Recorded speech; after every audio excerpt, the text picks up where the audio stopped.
Welcome back to MoviePlotCrack. Today we are covering the 25 Vietnamese folk horror film The Corpse, known in Vietnamese as Quỷ Nhập Tràng. It is based on real folk beliefs from the Mekong Delta region, and when it dropped in Vietnamese cinemas, it became the highest-grossing Vietnamese horror film of all time. Full spoilers from this point forward. You have been warned. Let us get into it. The story takes place in a small village in Vietnam, where almost every family makes a living in the funeral trade. They deal with death every single day, so most of them have long stopped being afraid of it. Ghosts and superstitions are for people with weaker stomachs. That is the general attitude around here. Our main character is a woman named Ah Jiang. She works as the village embalmer. Her job is to prepare the bodies of the dead, washing them, dressing them, and making them ready for burial. She has been doing this for so long that almost nothing surprises her anymore. A dead body shifting position during embalming or coughing up blood. That kind of thing happens all the time. She knows it is just the muscles releasing after death. She does not flinch. She just gets on with the job. But outside of work, Ah Jiang has one serious problem. She loves to gamble, and she is terrible at it. She wins occasionally, but loses far more often. And over time, she has quietly built up a mountain of debt that she and her husband Ah Biang have been struggling to deal with for years. One day, an opportunity appears. A wealthy buyer approaches them and makes an offer on a plot of land that belongs to their family. Ah Jiang and Ah Chiang sit down and talk it through. The sale would bring in more than enough to wipe out all of their debts and start fresh. They agree to sell. The next morning, Ah Chiang brings the buyer and a feng shui master out to inspect the land. The feng shui master takes out his divination rod and pushes it into the soil. It will not go in. He tries again with more force. Still nothing. He leans down slowly and puts his ear to the ground. There is a hollow sound coming from underneath. Something is down there. The feng shui master straightens up, pulls out his compass, and watches the needle spin. It stops. It is pointing directly at the spot where the divination rod could not enter. There is a coffin buried here. Ah Chang does not want to lose the deal, so he quickly organizes a small crew to dig it up and relocate it. He calls in two men he knows. The first is Xiao Pong, a cheerful, round-faced guy who also happens to be a compulsive gambler drowning in his own debts. The second is Ah Yu, the village bone reader. Whenever there is money to be made, Ah Yu is one of the first to show up. The group gathers at the site and the feng shui master opens the ritual. He strikes the ground 3 times with his ceremonial blade, once to open the grave, once to suppress the dark energy, once to lock the soul inside the coffin. Then the digging begins. It does not take long before the top of the coffin is visible. They slide 2 carrying poles underneath it and prepare to lift. But the moment they begin to raise it, one of the poles snaps clean in 2. The coffin drops. It hits the ground with a heavy thud. Everyone on that site goes completely still. Every single person there, no matter how little they believe in the supernatural, knows what a fallen coffin means. The old people say that when a coffin touches the ground during transport, it absorbs what they call ground energy, dark, heavy, and full of bad intent. The feng shui master looks genuinely unsettled, but the job is not finished. They carefully raise the coffin again and load it onto a cart to move it back to Ah Chang's house. On the way there, the cart's axle suddenly gives out. One of the steel rods punches straight through Ah Yu's leg. The feng shui master watches this happen and goes very quiet. He does not say anything out loud, but his face says everything. When they finally arrive at the house, the master says they cannot rebury the coffin yet. He needs to perform a cleansing ritual first before anything else happens, so they set the coffin down and open it. Inside, there is no body. Instead, there is a carved wooden figurine, a small human shape covered from top to bottom in densely written spirit symbols. And sitting beside the figurine is a necklace, beautiful and clearly old. Ah Chang's eyes go straight to it. He reaches in. The feng shui master grabs his arm immediately and tells him firmly that no one is to touch anything inside that coffin. Ah Chang pulls his hand back, but he is not the only one who noticed. On the other side of the room, Xiao Pong and Ah Yu are both staring at the necklace with the same look in their eyes. Pure greed, barely hidden. That night, after the house is quiet and everyone has left, Xiao Pong sneaks back inside. He tiptoes to the coffin, lifts the lid, reaches in, and closes his fingers around the necklace. He pulls it out. Whatever he sees inside the coffin at that exact moment sends him stumbling backward. He slams the lid shut and stands there catching his breath. Then he stuffs the necklace in his pocket and disappears into the dark. What Xiaopeng does not know is that Ah Yu was watching from the shadows the entire time. Xiaopeng goes straight to a buyer and tries to sell the necklace.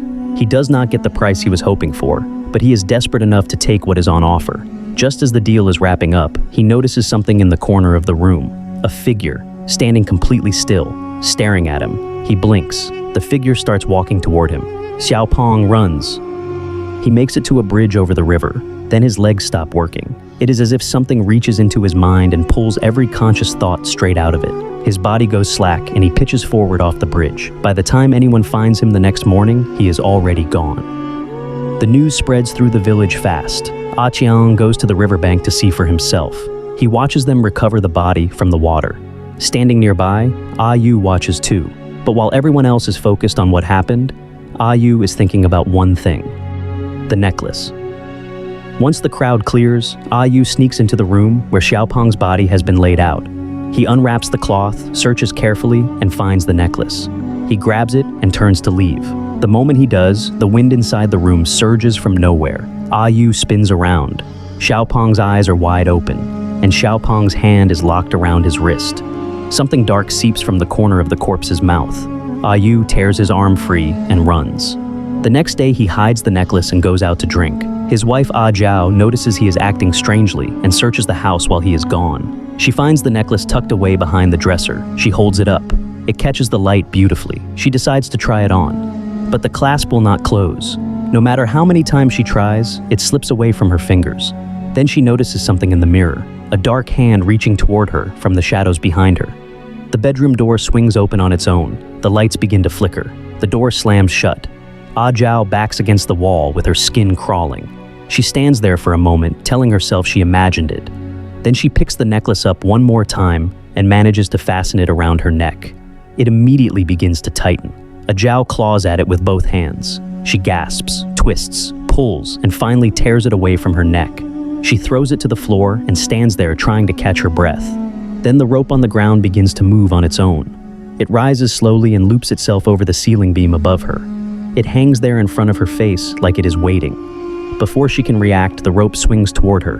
When Ah Yu comes home later that night and finds the front door locked, he already feels something is wrong. A cold rush of air hits him and turns his stomach. Then the door opens by itself. He steps inside and sees something that stops him completely. Ah Jiao is no longer alive. Ah Yu calls Ah Jiang to come and prepare his wife's body. He hands her the necklace without explanation. That night, she begins the embalming. Everything follows her usual process. She ties Ah Jiao's toes together with a red cord.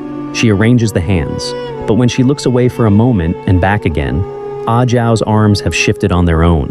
The thumbs are bent inward at an angle that no living hand could manage. Ah Jiang reaches over to fix them. The other hand is in the same position. She forces herself to stay calm and keeps going. The final step of the embalming is to seal the 7 openings of the body so the soul cannot escape.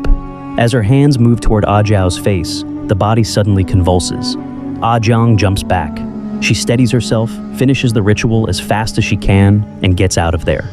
Ah Jiang packs up and walks home as quickly as she can without running. The entire way there, she feels something just behind her shoulder. She does not look back. She makes it home. But whatever was behind her is not finished with her yet. The next day, Ah Qiang suggests they take their son to the village fair that evening. Ah Jiang gets dressed, puts on her nicest clothes, and applies her lipstick. Ah Qiang catches her eye and gives her a long kiss right there in the doorway. She smiles. While he goes ahead outside to wait, she opens her drawer, takes out the necklace, and puts it on without thinking twice about it.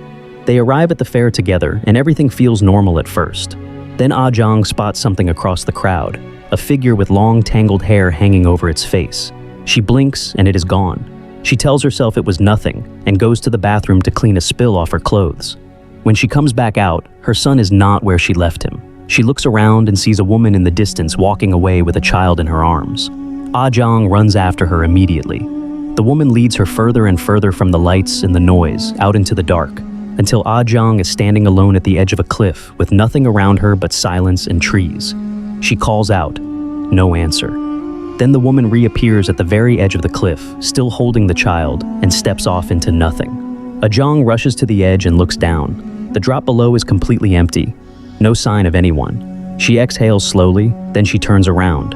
A terrifying face is directly in front of hers, hollow eyes, decayed features, something that should not exist in the world of the living. Ajong loses her footing at the edge, and then she is gone. Back at the fair, Ah Chang has no idea any of this has happened. Their son is right beside him, perfectly fine. He searches for Ajong for a while before a stranger runs up and tells him a woman has been found near the cliff.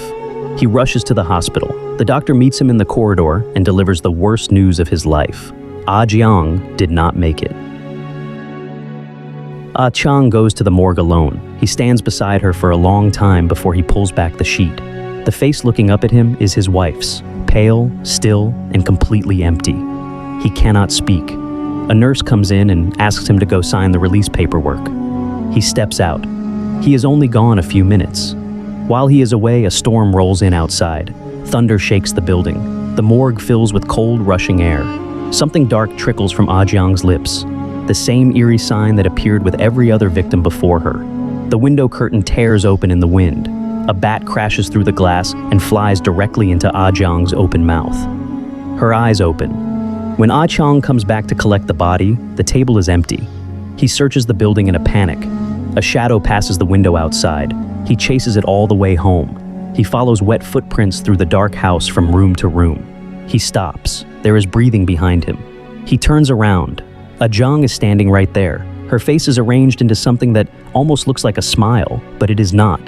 It is the most unsettling thing Ah Chang has ever seen. He swallows his fear and puts food on the table for her. She sits down and stares at the plates. She does not eat. She just tilts her head and inhales slowly, sniffing the air like an animal. Then her whole body stiffens and she collapses straight to the floor. Ah Chang carries her to the bed. He takes her hand and pulls back immediately. Her skin is completely cold. There is not a single trace of warmth anywhere in it. By now, the whole village knows Ah Jiang is dead.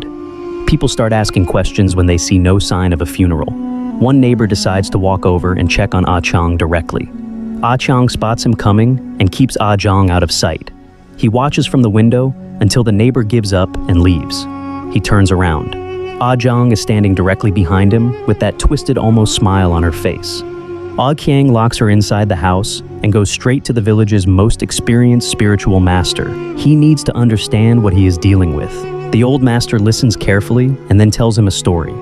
Many years ago, a woman in this very village secretly learned a forbidden dark art, corpse reanimation.